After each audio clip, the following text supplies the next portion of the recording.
Hello, my name is Aisha Medina and my student number is 221205. It includes the law of person, the family, inheritance property, tools, and just agreement, and contract, and remedies by which interests falling within these categories are juridical property. Although actually in force but drastically changed since 533, the first three books of the Institute of Justification, of Person of Things, of Obligation, and the major civil codes all deal with substantially the same sets of problems and relationship called civil law.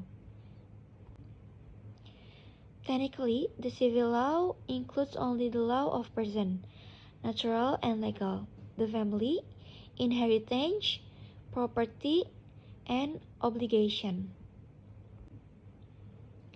Civil law is fundamental law. It is studied first and subsequent study is built on it.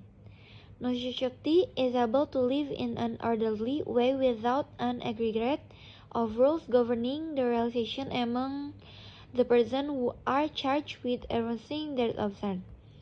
This is a typically traditional approach. Applying this tradition to the state, it is the necessity for an aggregate of norms to regulate the relation among citizens, and for organs and institutions, the enforced observation of the norms established by the law. The legal norm is a general notion. It is not addressed to specific individual, but to the model fact situation. One difficulty with the model situation is that occasionally the application of the abstract norm to the concrete case gives place to consequences that offend the sense of justice. Equity is the power to vary application of the norms into the justice of the concrete individual. The civil law tradition recognizes only statutes enacted by legislative power, administrative regulation, and custom as source of law. There is no systematic hierarchical theory of source of law. Legislation, of course, is law book, so are other things, including judicial decision. The main division of law in the civil law tradition is into public law and private law. This distinction is fundamental, necessary, and evident. This distinction has a long history. It was actively employed during the process of codification and reform in the